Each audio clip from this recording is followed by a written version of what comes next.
Testing, testing, testing.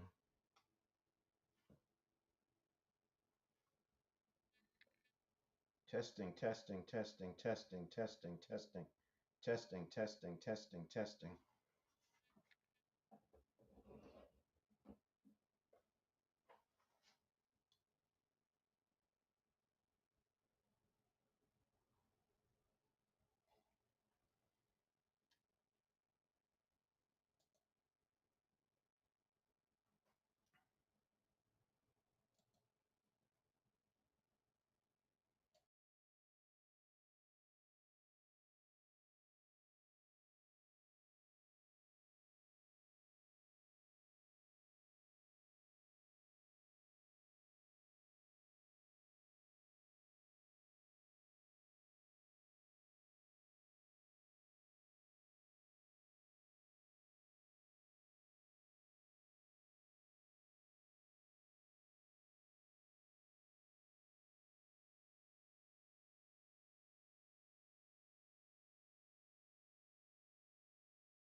Good morning. Welcome to the live daily self mastery series. Today I'm bringing together several closely related ideas to wrap up the self mastery portion of this 3 month, actually 5 month live event series.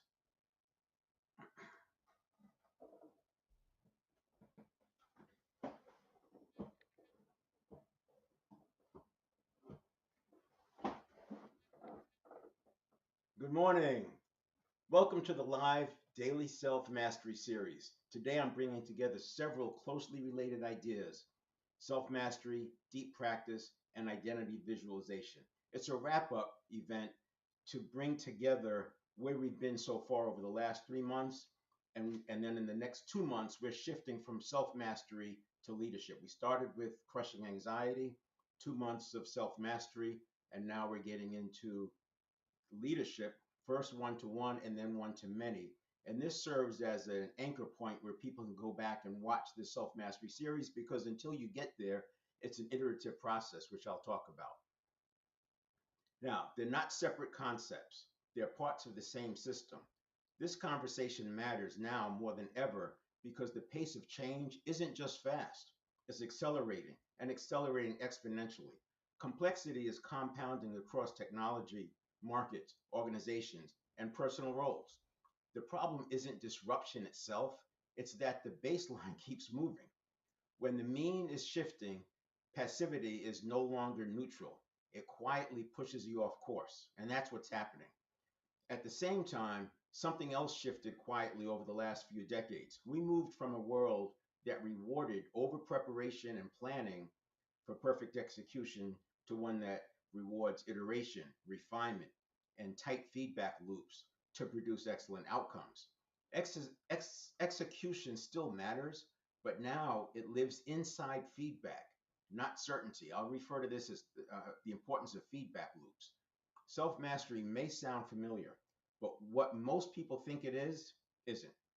For years, we were taught implicitly or explicitly that personality, intelligence, and identity were largely fixed. Improvement meant learning more information and hoping it showed up when needed. What changed wasn't motivation or culture. What changed was our understanding of how the brain and behavior actually adapt, and why most change efforts fail under pressure. Self mastery isn't about hacks, trends, or temporary boosts. It's about installing reliable patterns that hold up when conditions are unstable. This is why I refer to it as even when there's chaos all around us. Most people most people already know what to do. The real gap is execution when it matters. Knowing and not doing is functionally the same as not knowing. This is why the four pillars of self mastery exists. They aren't personality traits or philosophy.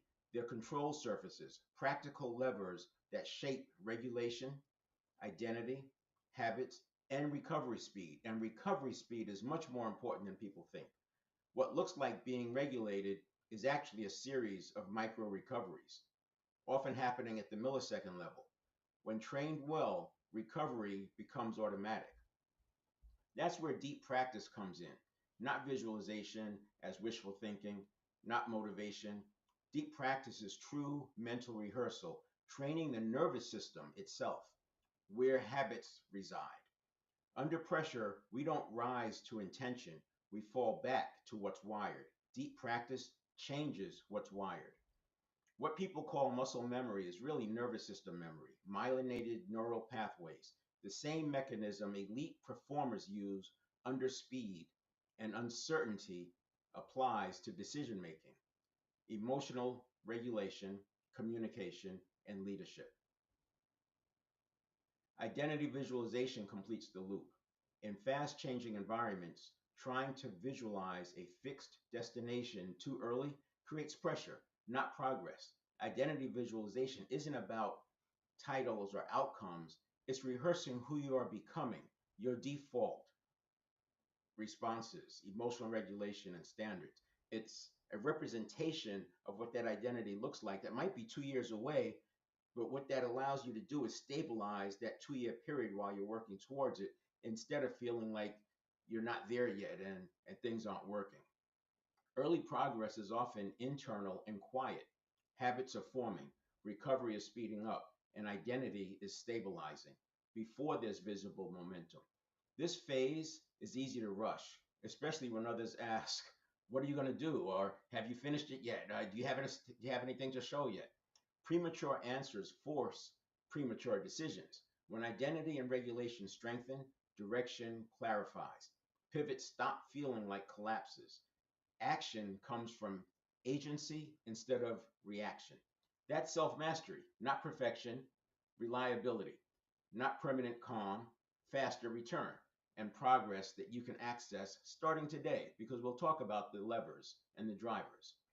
As we move forward, pay attention to the feedback loops, not at the outcome level, but at the micro level, where what looks like composure, clarity, or confidence is usually a series of rapid micro recoveries.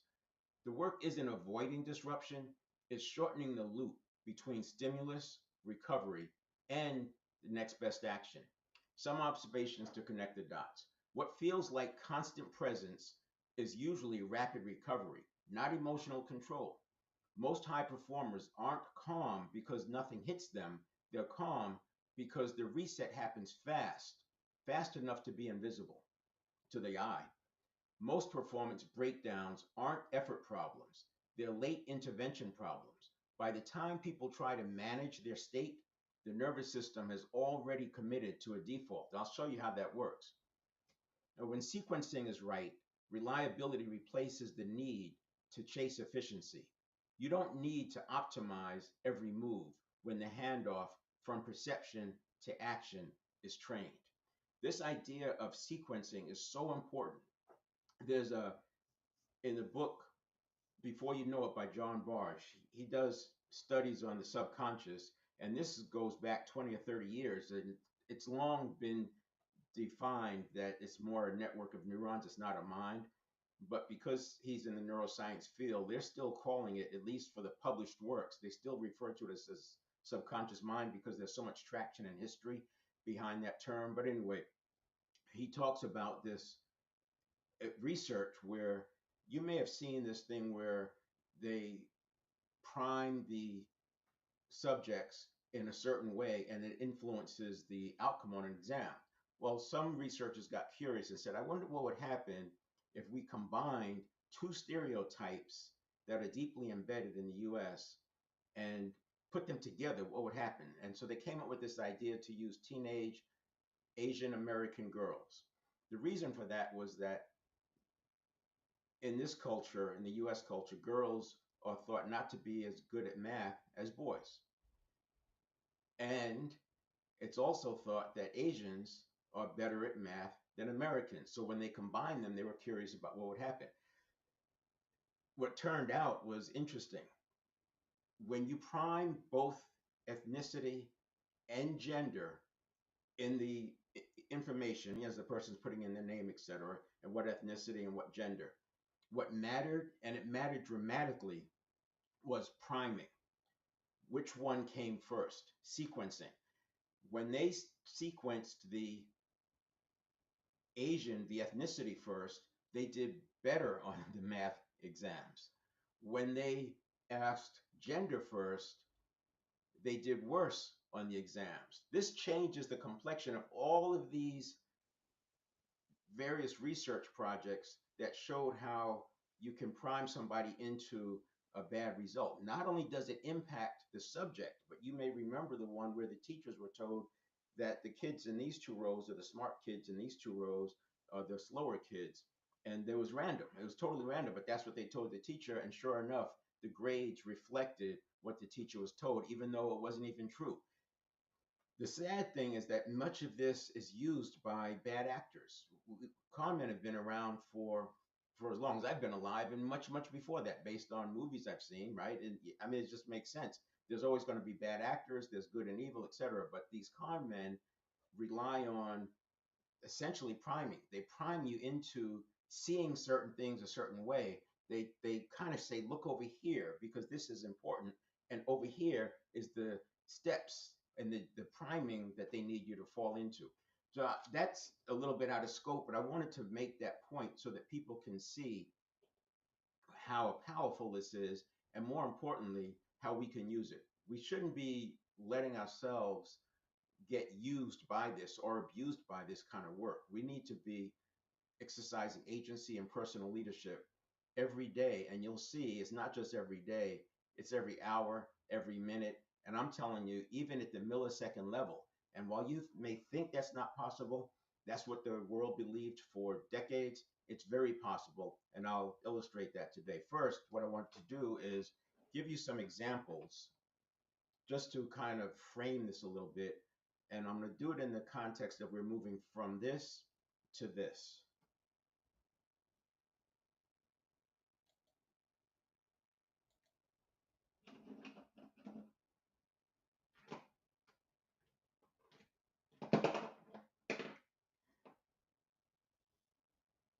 And if you've seen this before, it's I've had to do it over a couple of times. I had some serious network problems. I'm actually getting a new router. It's coming today. Turns out the old router was dropping packet. Doesn't do well when packets drop.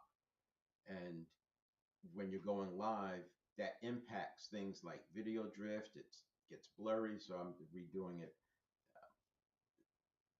because after the stream, I like to have a clean recording that I can point people to. This picture here is on the cover of the book Changing World Order.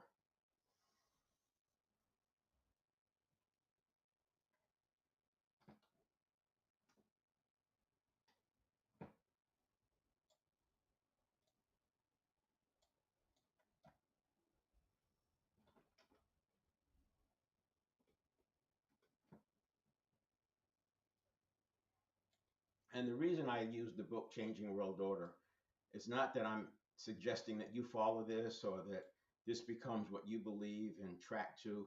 It's because it's my backdrop. I like to have large cycles, and these cycles tend to be 80 years, and give or take. So, and these represent economic cycles that the world has been going through, and it's been going on for a while. Now, this is where we are now, and it's at the end of the page, and that's fine. This is the US, and we're in the about at that point. We're at somewhere in stage 5 of a 6 stage cycle. So you have the rise where all you have to do is show up and everything gets is better. You if in business you show up, you get promoted. You show up, you get sales. Everything just worked and the infrastructure was there and the US became a production powerhouse. And as we started topping, we started offshoring that. And this is that, you've seen various studies of how people go from strong, cultures go from strong to weak. And then they have to, and then they not disappear, but then they have to get replaced by the strong again. And I may not be saying that right, but the point is the US replaced Great Britain, and Great Britain replaced the Dutch. So these were past world superpowers. And the Dutch replaced Spain and Portugal. And Spain and Portugal replaced the Ottoman Empire, which was multiple entities. So Spain and Portugal, you had two sharing that world power, and that's an important point. Then you had the Dutch, and if you think about the Dutch and Great Britain, they had great navies and they were all over the world. They have islands. You go to the Virgin Islands, there's Dutch, there's French islands, there's British islands, and these folks were colonizing all over the world, but Great Britain and Dutch were the big players in that regard. The currency tended to go along with the world superpower. It made sense, especially if you're colonizing, those islands are going to use the Dutch guilder. Or in the case of Great Britain, they were using the pound sterling. In the case of Spain and Portugal, they were using the Spanish pesos. And in the case of the United States, it's the USD. And the reason this is significant is what's going on now. When you look at this updated view, you have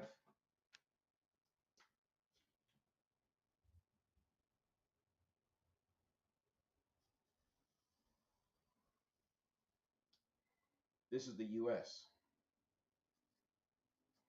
And what's going on is if we're about here in stage five, it's a six stages, we're somewhere in here. And you have China is the rising one. Now, when you have this conversation and you do it in this context, if I show China and the US, people react with a patriotic point of view that, oh, but China can't do that and China can't do this. And they lose the narrative, the important part of the narrative that, wait a minute, the US is in decline. The world, the US dollar is at risk of losing its position as the world reserve currency. Meanwhile, China has been spearheading the BRICS currency, and there are others, not just uh, Brazil, Russia, India, China, and South Africa. There are others trading in that BRICS currency as well, because for decades, the US dollar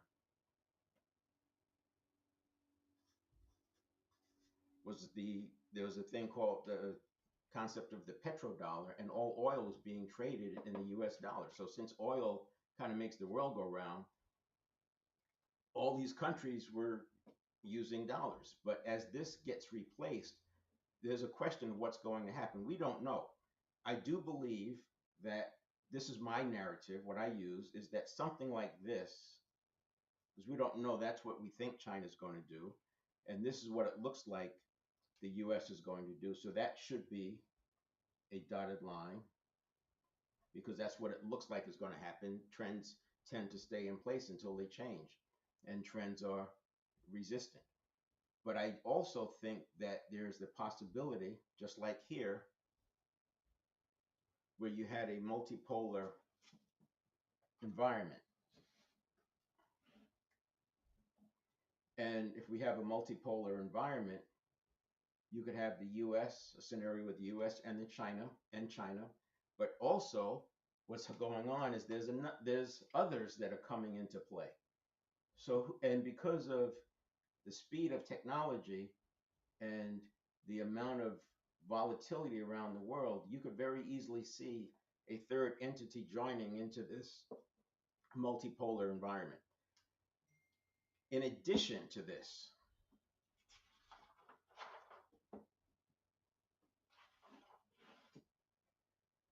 in 1970, we said that the technology capability is going to double every 18 months. Moore's Law, Intel chief, and the idea was capacity, the chips, they were able to make the chips smaller and smaller and smaller while increasing the capacity. So the chips had greater computing power and they were getting smaller, hence going from a computer that took up a whole room to a computer that's more powerful than that one, and it fits in your pocket. And if you look at an exponential type curve, it stays shallow, then it's increasing, then it's increasing. And somewhere around 10 doublings, it starts to get steep. But if you look at this in the context of 30 doublings, this part looks shallow. And and the last part looks steep. The last part is always steep because you're doubling half of the end number. So if you take $1,000 and double it 10 times, it turns into $1,000,000. At the fifth year, the fifth doubling, it's 32,500. So you can see why that last part of it is steep because it goes from 512,000 to 1,024,000. But if you take that, as I said, and extend it over 30 doublings, that part looks flat.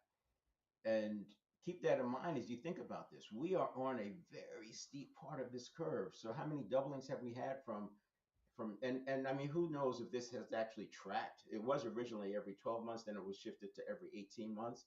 Who knows what it is now? But let's just say it's still even if it's every 2 years, right? Even if it's doubling every 2 years, that's like 30 doublings. And you can see that in how artificial intelligence 5 years ago was hundreds of billions of dollars to create. Now, AI systems are being created with tens of millions. And these early investors would love to have a way to get their money out.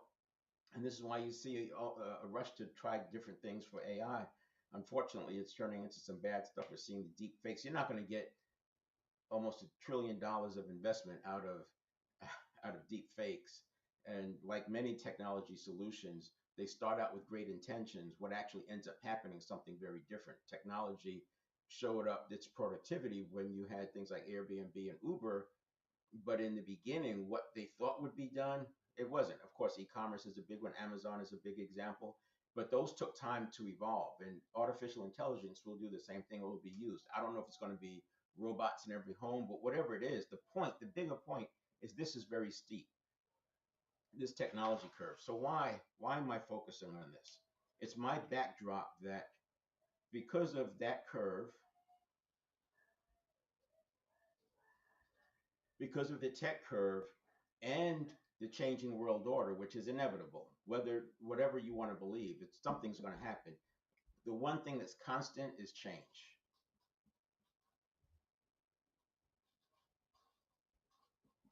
Rapid change, accelerating change, and exponentially accelerating change.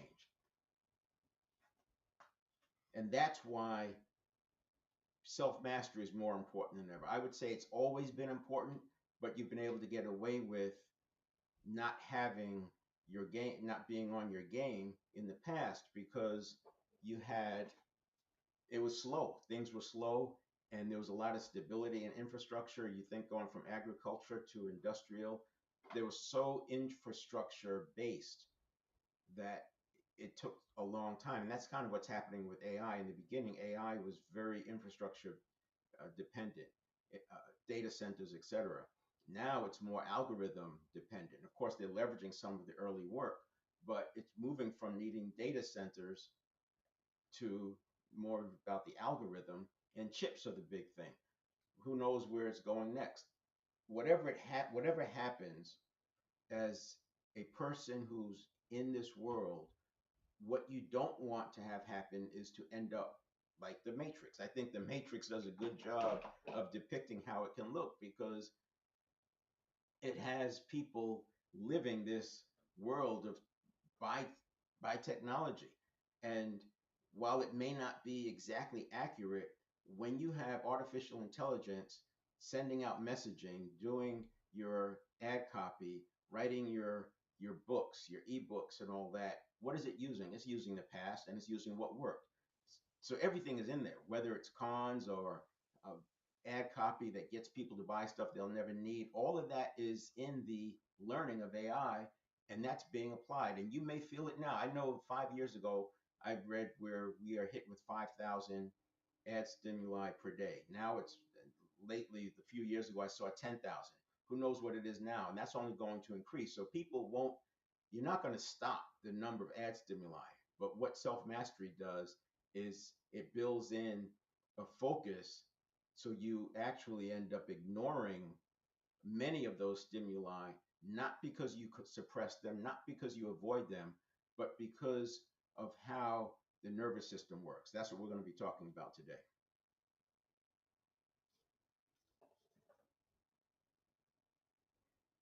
Now, I mentioned we're going to do a quick some from and to just to solidify the point. When you think about getting stressed out, and it looks something like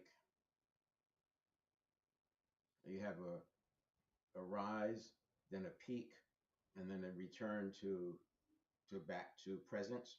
Then you have a rise and a peak and a back to presence. Sometimes you have a rise and it stays there for a long period of time, and eventually you come back to presence. We want to go from that to this. This is like getting on the roller coaster only to come back to the beginning. And these are, you could think of these as recoveries, but these are recoveries at the conscious level. These are recoveries at a slow level. This is slow recovery. This is rapid recovery. You're not going to make that change overnight, but in 6 months, you can definitely make that shift.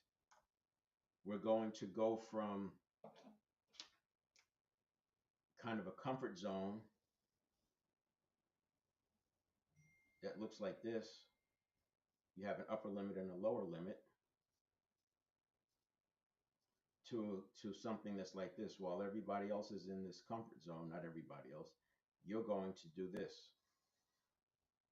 And you're going to rise, just like in Good to Great, where he identified the organizations that made this inflection point. They outperformed the other companies that were similar, and they did so for 15 years. And that was the litmus test or the threshold to get into Good to Great. And then somewhere along the way, some of these companies fell off in the 2008 crisis, and he looked at the ones that stayed, and he came out with Good to Great. So this is, I'm sorry, Great by Choice. So this was Good to Great, and this was Great by Choice. And those are good principles to follow if you're a business owner. And he gets to habits. When he talks about the different things that made this work, they're habits that can be developed. So this, we're going from this to this, from a slow recovery to rapid recovery. And this is why self-mastery is possible. In the 70s and 80s, I remember using this diagram a lot, where we said that, yeah, rising is like this. You go up, these are different color to keep it separate. You go up and then down. And from this peak, you can see the next peak, but you can't see the next one. You get to this peak, you go down, and then you go to the next peak, and then people get tired. People get tired of this because this gets more and more costly. Think about it. As you have more, you're going to risk more, and you don't want to take those big risks. And we end up slowing down at one of these peaks.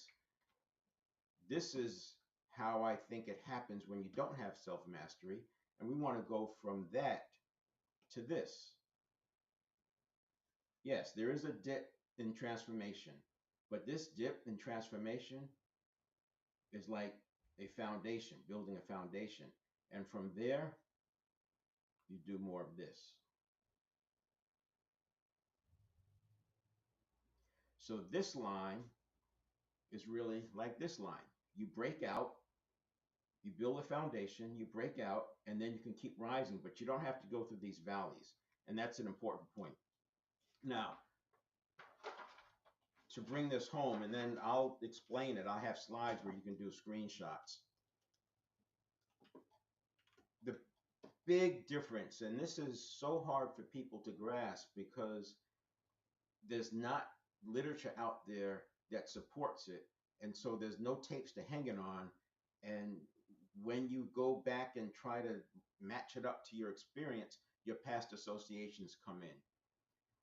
We have 100 billion neurons, and each of those neurons is connected to anywhere from 1,000 to 10,000 other neurons. And because of that, associations can be from anything. You could be walking down a path and see some flowers, and those are the same kind of flowers you saw when you broke up with your partner. And those flowers create this tension inside, this anxiety, and you don't attach it to the flowers because you immediately associate it to breaking up. And now you're thinking about the breakup, and you're wondering what they're doing, and then you're mad about that, and the person you're with right then and there is getting the brunt of it, and they did nothing. And then the crazy thing that happens because of these associations, and people believe that the network of neurons is a mind.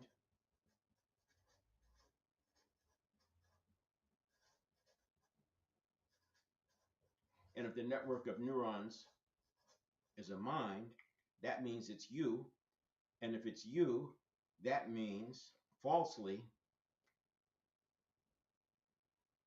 that it's true. But it's not true. It's associations from the past. They're representations. And if you consider from a hunter-gatherer standpoint, this is an evolution that's been going on for tens of thousands, if not hundreds of thousands of years. And in that evolution, this made sense because you're in the field, you're out in the wild, you have animals and enemies and all that. And so it made sense to be doing things by habit. And you relied on that. It kept you alive. But now with technology moving so fast, what happened in the past is not what happened in the in the current. And by the way, this conditioning was happening at age 0 to 7. Age 0 to 7, we had that conditioning, and the world is completely different. I don't care if you're 30 or 60. It's so different from what it was when you were 0 to 7. And then we have the conscious mind.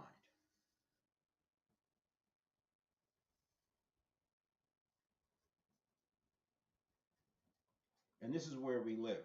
This is where we rationalize. This is where we make sense of the world. So the reason why I say that we think it's true and it's not is because when this receives the message, the conscious mind, it assumes it to be true, it's real, and it acts as though it's real because it's how we've survived. The network of neurons on this side is fast, it's parallel, multiple at running at the same time, and it's nonlinear.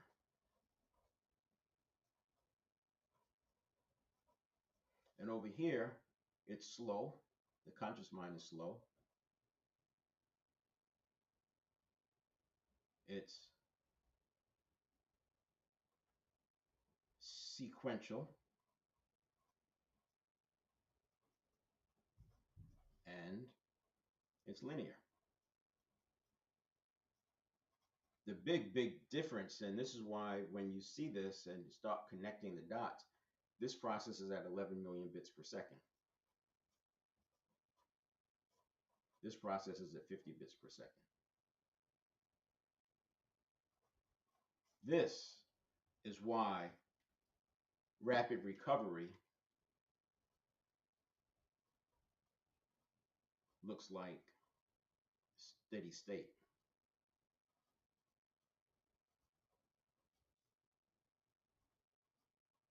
And slow recovery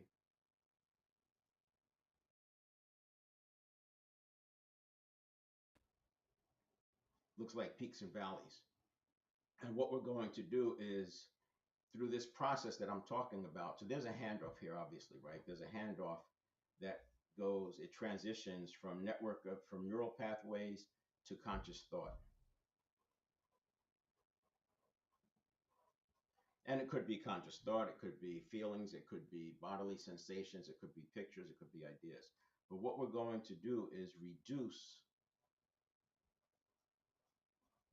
when it comes to these peaks and valleys, we're going to reduce the amplitude.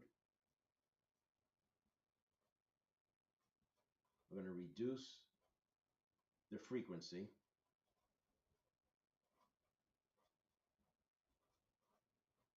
And we're going to reduce the duration.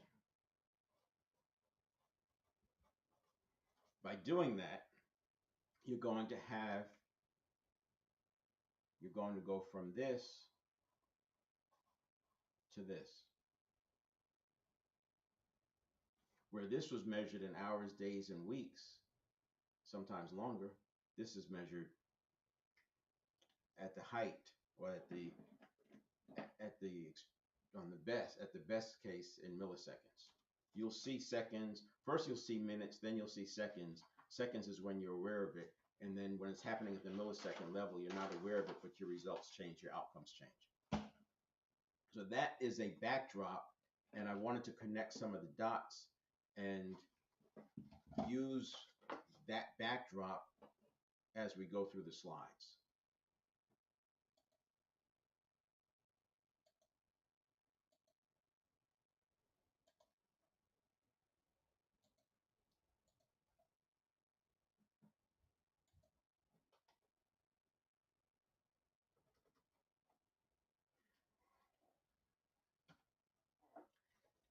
And I'll go through these fairly quickly because this is a wrap up and I've covered this, and you can go back and look at some other videos on the same platform, wherever you are. I go live daily on Facebook and YouTube and weekly on LinkedIn. I'm doing this special event here on Wednesday on LinkedIn because Fridays I've been having major network problems. Turns out the router's bad, so we're going to get that resolved and get a new router today. Seven performance areas is the roadmap. This is a coaching model, so it's not something that you're going to be doing all the time. But as if you're coaching someone, we're looking at this mental, physical, spiritual, and emotional as the first hurdle. We've got to get across that hurdle because we have to have agency when there's nothing going on around us. If we don't have agency when we're by ourselves and there's nothing else around us, you're gonna have a hard time getting agency when you're going after relationship, professional, and financial because other people are involved in that. And the four pillars of emotional intelligence, this is all foundational for dynamic leadership. You really can't do dynamic leadership unless you have this rapid recovery, this agency and personal leadership. So it's not about suppressing and you don't get knocked off course. It's just that you recover so quickly, it never looks like you've gotten knocked off course. We've all seen people go from a growth mindset to a fixed mindset, and sometimes they stay there for a long time. This is about noticing that you're shifting to fixed and correcting it right away. You don't have to wait because we can do it at the nervous system level. We can build in the habit. But I put this slide up there because emotional intelligence has some great work in it, and I don't take anything from it. As a matter of fact, it's also one of the pillars or supports one of the pillars of dynamic leadership. But when emotional intelligence was created in the mid 90s, it was thought that personality, intelligence, identity, these things don't change. It was thought that we cannot change, that your team cannot change. And so there are people I work with today who learned emotional intelligence and they're pretty committed that you can't change. So this conversation becomes interesting because you have to change these beliefs. The reason they believed you couldn't change was because when it was developed, we didn't have the view, the scanning tools to have the view of what the network of neurons are doing and the synapses and how that's where habit lies. And that's not a mind, it's a network of neurons. While the energy is what's flowing through those neural pathways, the actual neural pathways are physiological. So I call it a neurobiological event. It's a physiological phenomena. The neurons and neural pathways, when the person dies, those stay here. The energy that's going through it is what's gone. But because the way they wrap with myelin, the path of least resistance is where the habits form. And self mastery is the self awareness and self management. And then the leadership one to one, which I'll be covering in February, and leadership one to many, I'll be covering in March. So that's your team leads and your executive leadership. The 7 step reset, the first step is the knowledge. What do we know? You have to understand neuroplasticity, beliefs, priming, mindset, physiology, and how all these impact your state. These are levers. These, I should say, drivers. These are major drivers for your state. So you want to have enough knowledge there, a baseline. You're not going to have to be an expert, but you need a baseline so that you can use those drivers to maintain a constant state here. This is where your recovery happens. This step two becomes comes before the conditioned reaction, which comes before the response. And we're going through this 33,000 times a day on average. Call 31,500 of them habitual patterns. So this is repeating over and over every other second, assuming you're awake 65,000 seconds a day. So this step two is getting back to what I call that recovered state, that presence, that mindfulness, that ability, that adaptability, where you can jump into the next one. When this is coherence, think of it as a high heart rate variability. The higher the heart rate variability, the more access you have to your capabilities. Coherence, when you're coherent, you don't have the chaos and the rigidity. This is what makes it easy to meet the moment when you get the condition, when you get the stimulus. And then that is separate from the response. And that's a big deal for me because if you let your response equal your reaction, you're essentially in a triggered state and it can escalate. And then steps five, this is emotional modulation. We also build that in at the habit level. So now you modulate your emotions automatically. You don't have to wait. It's not regulating after the fact. We don't let the emotion ever lodge, but it's not that we don't let it lodge through suppression. We don't let it lodge by processing it. Energy and motion, that's emotion, right? Energy and motion, and we allow it to flow through us. When you suppress it, it gets stuck. And then action, do it, delegate it, delay it, or dump it. And then step seven is return to presence. So seven, one, and two, that's where your rapid recovery comes from. Seven, one, and two over and over. Seven, one, and two. And there's the blow up of that. Go here.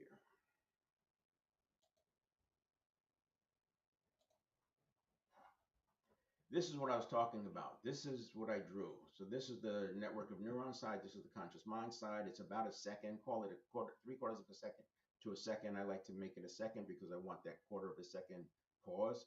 A quarter of a second pause is nothing, but because the network of neurons goes so fast, in that quarter of a second, you can process 2 million bits of information. So that quarter of a second is valuable. It doesn't gain you anything to rush through that. And when you're triggered, this side collapses, and this can be happening in a quarter of a second over here because you're freaking out. This is what's going on with the phobia.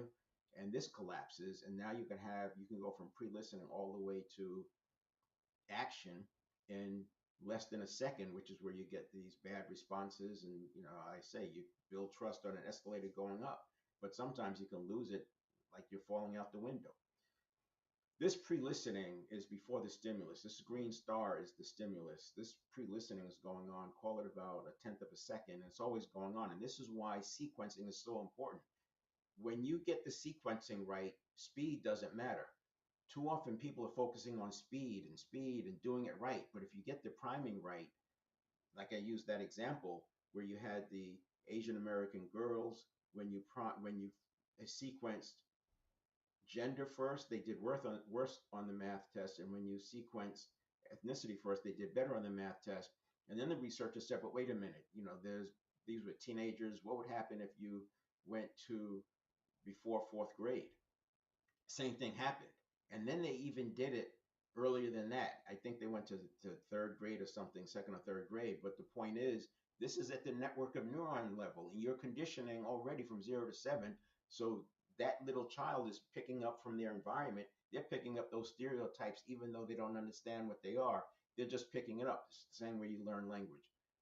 But that's what's going on, and that's why we shift the focus of mastery from the conscious side to building it in at the habit level. When you build it in at the habit level, it's automaticity. That's why we get that steady, rapid recovery at the millisecond level and not these peaks and valleys.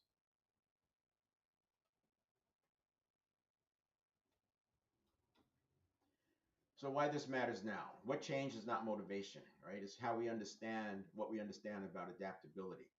It's not identity and intelligence that they're not fixed. Today we know behavior and wiring adapt with practice, and we're going to get into deep practice and how to make those changes.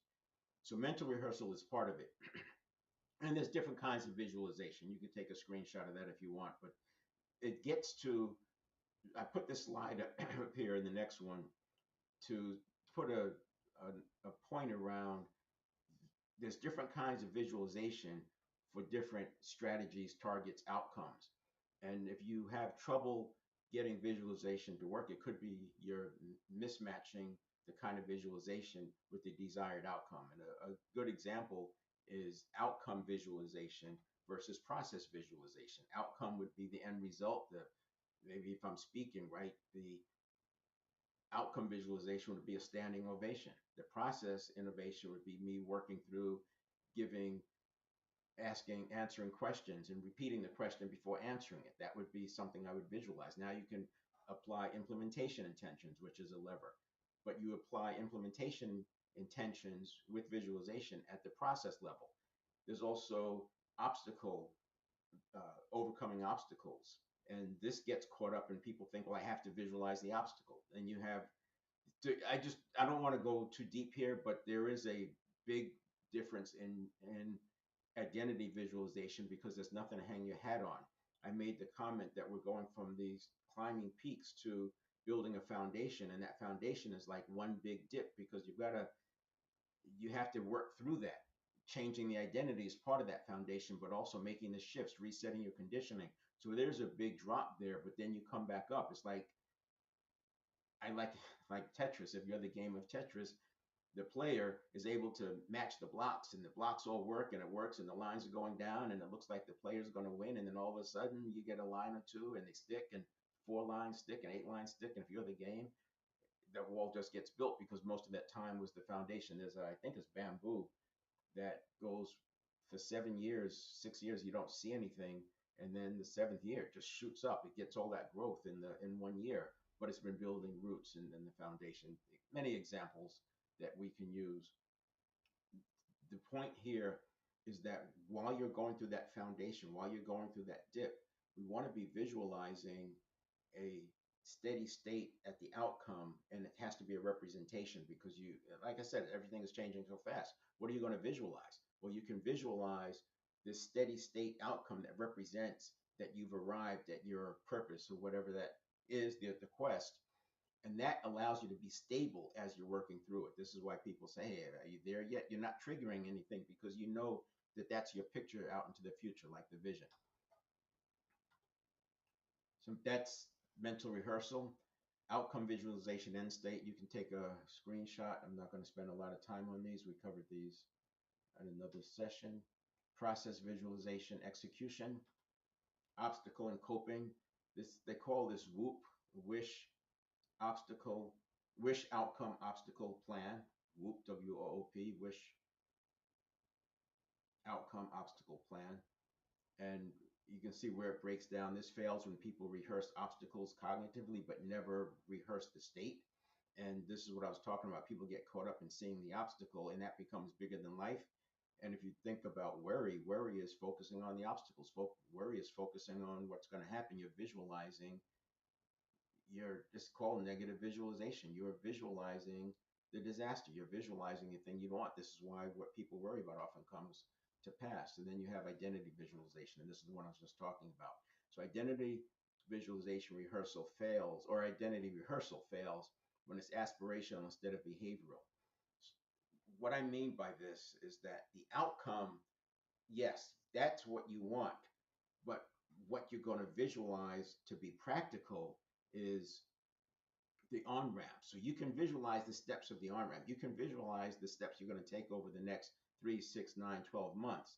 But you don't have to necessarily visualize in detail that outcome. It's more of a sensing, it's more of an awareness of it. And then during that deep inner work is where you're visualizing the steps of the on ramp, but you know that that outcome is what you're doing. This is separating between mental rehearsal and visualization.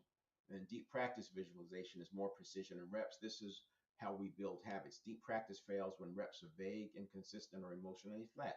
So what you don't want to do is improve the speed, reliability, and handoff. It's intense. You keep the practice session short, and you want to make sure that you are making corrections very quickly because you're leveraging the dopamine habit formation in this deep practice.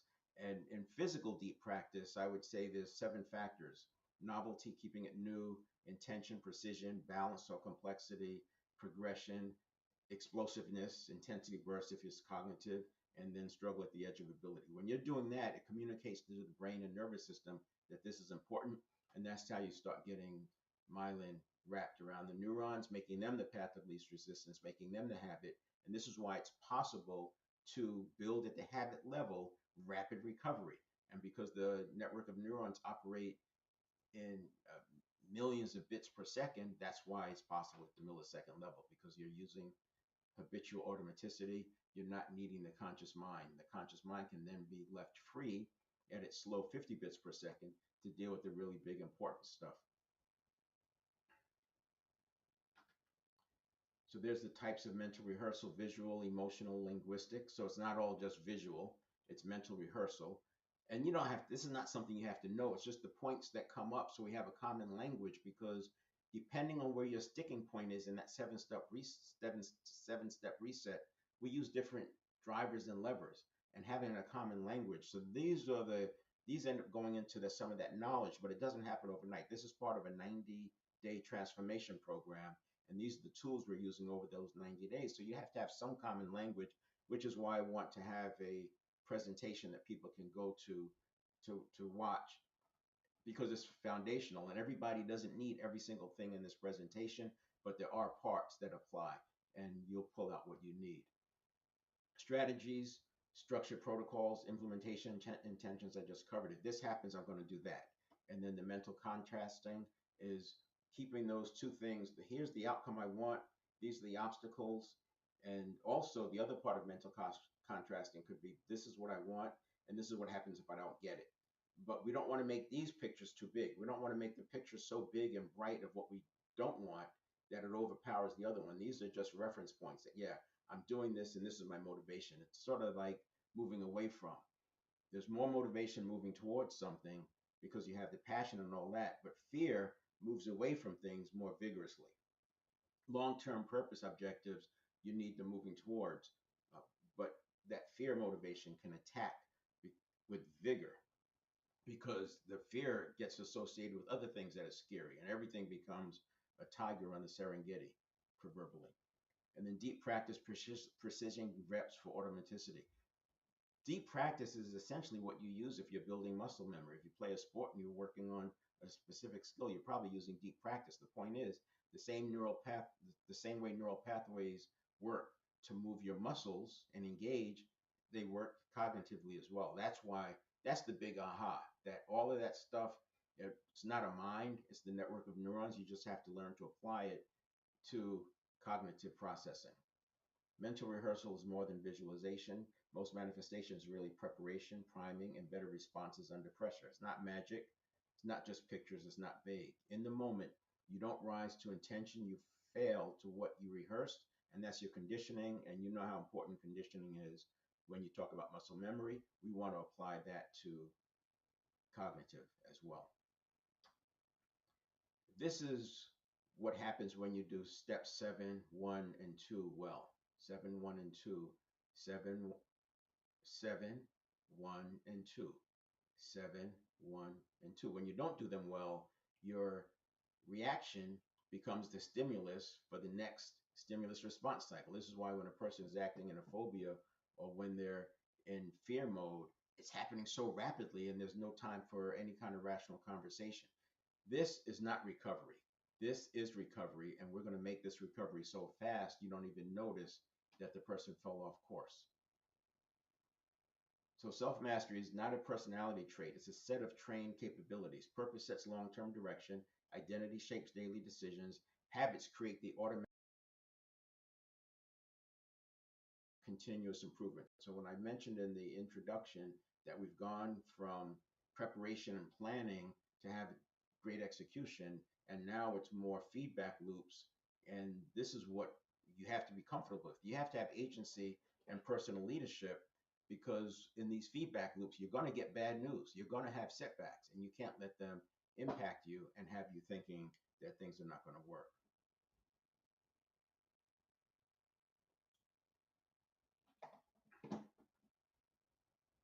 How to create this shift. Change becomes sustainable when identity, state, and practice align. So you want to get the identity aligned, and that's that deep inner work. That's what we do over the 90 days. Coherence and regulation becomes a habit because when you don't have coherence, you have chaos and rigidity, and those two don't work well when you're getting a scary stimuli coming.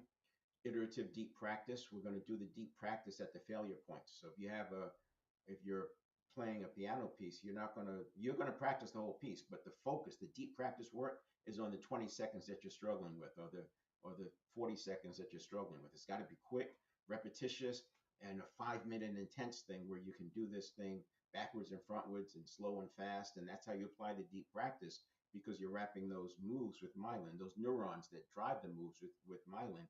That's the same way we do with things, whether it's selling or business or what have you, communication. Deep practice trains reliability so that behavior holds under pressure. Now, it's not holding under pressure because you're strong and suppressing it. It's holding under pressure because you're recovering so fast. Training reliability, not insight. Small, precise steps, reps with high attention, and error correction and re-execution. This is so important because that's where the automaticity comes from. That's what looks like people are steady. So if you're looking at these like martial arts masters, yeah, they have the reaction formulating, but they don't let it become a response because they recover it. It's already taken care of at the habit level. And then deep practice, how to do it. Progress comes from short, precise repetitions, not intensity or volume. This is the misnomer. So when you're doing deep practice, you want to have little short bursts and focus, focus, focus. The same way you can imagine how a track coach is working with a sprinter. They're breaking the things down into little parts and getting perfection, or a football player, whatever. And then they pull them together. But that's a process and it takes sometimes months. Short reps with immediate retry and immediate correction. That's where the dopamine starts to kick in. And it's exciting when you do it because it becomes a game. So, and you want to do it in like a flow, you want to be in a flow state. If you do too much, it gets to be overwhelmed. If you don't do enough, it gets boring. So you have to be in that zone of this is important and you're executing. Deep practice target outcome. The goal is not calm. The goal is faster return and reduced volatility. That's how we get the micro recoveries and reduce swings under pressure. Consistent behavior across context. Seemingly constant regulation. So it looks constant to the naked eye, but what's really going on, if you can look at the nervous system level, is constant recoveries. The same way when you're driving around a curve maybe it's a bumpy road, you're constantly adjusting. You're not letting those bumps throw you off the road. You're staying in the lane. So if somebody's watching you, the arc of your car going around that curve looks consistent and constant. But if you look at your steering wheel, it's back and forth. It's back and forth. Deep practice amplifiers. Constraints and feedback accelerate wiring more than repetition alone. So by having that instant feedback, sometimes you can use a camera, but that's why you want to keep it short because you don't want to deal with that failure point 20 minutes later when you finish the piece. You want to deal with it right away. This is why we keep it fast. The constraints could be time, silence, limits, speed, doing it in the dark, different things. Practice during mild stress. You don't want to practice when you're stressed out because remember, the learning is very hard when you're stressed. Learning is much faster when you're divergent, not when you're converging into something. And of course, I said immediate feedback several times and frequency over duration. Identity visualization, target outcome. So we won't spend time on the identity piece. I did cover that, but this is the result is internal stability that reduces external disruption. That was the stability I was talking about. So let's take a look here. We're going to,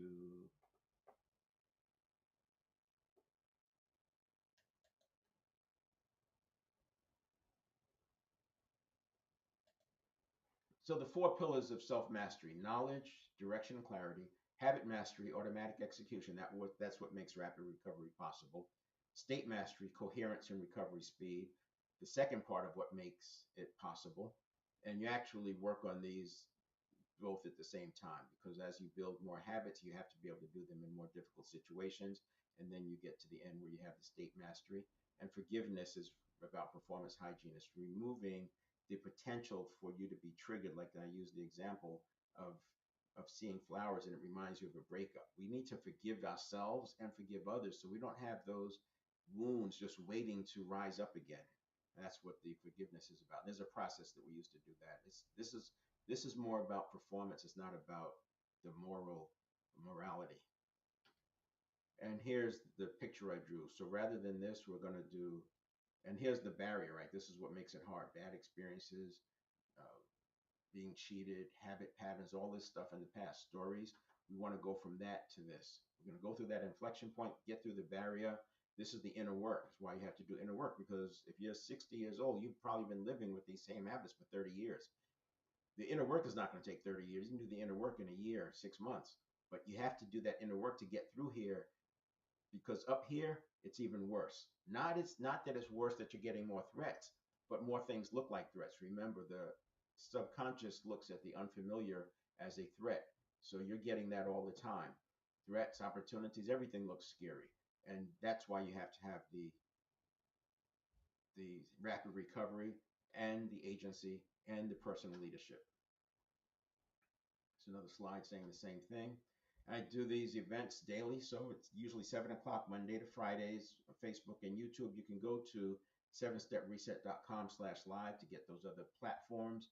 And then on Friday, I'll come on LinkedIn and usually do a summary. But watch in February, I'll start an Ask Me Anything on Wednesday morning because in February and March, we'll be talking about leadership, and this makes it real. So there are people out there who every day as a leader, you have something that you're working on. That's why we have the Ask Me Anything. We're applying these principles real time using dynamic leadership concepts, using a dynamic leadership curriculum content to help people navigate these current situations that they're going through. And I'm also doing a workshop on the four pillars of self-mastery on February 12th. February 12th, 8 a.m. to 4 p.m. And you can go to that website on the bottom, 7steptransformation.com, self mastery 2, and there's hyphens